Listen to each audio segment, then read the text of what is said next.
ஒரு சின்ன விஷயந்தான். நீங்கள் பார்த்தீங்கன்னா உங்களுக்கு தெரியும், நம்ம அத்தனை பேருக்கும் கைரேகை பார்த்தீங்கன்னா ஆளுக்கு ஒன்று தானே இருக்குது, பாம் அப்படி தானே இருக்குது. நம்முடைய மெடிக்கல் சிஸ்டமும் ஒவ்வொருத்தருக்கும் ஒவ்வொன்று தான். நல்ல டாக்டர் சொல்லுவாங்க, நீங்கள் போய் கேட்டு பாருங்கள். நம்ம எல்லாருக்கும் ஒரே பிளட் ப்ரெஷர் இருக்காது. எவ்ரிபடி ஹாவ் 80/120 90/120 80/120 எல்லாருக்கும் 80/120 இருக்குவே. ஒவ்வொருத்தருக்கும் ஒரு ப்ரெஷர் இருக்கு. அதை நீங்கள் அதுக்கு ஒரு சில மெத்தட் இருக்குது, அதை எடுத்து பார்ப்பாங்க. அது சுகர் லெவல் கூட அப்படித்தான்.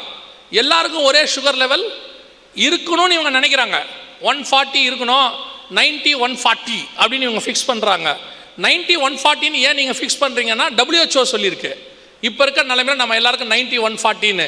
இதே WHO தான் ஒரு 30 வருஷத்துக்கு முன்னாடி எல்லாருக்கும் 200 இருக்கலாம்னு சொல்லிச்சு. எல்லாருக்கும் 200 தான் இருந்துச்சு. திடீர்னு ஒரு நாள் WHO சொல்லிட்டாங்க, இனிமேட்டு 140 தான் நார்மல்னு.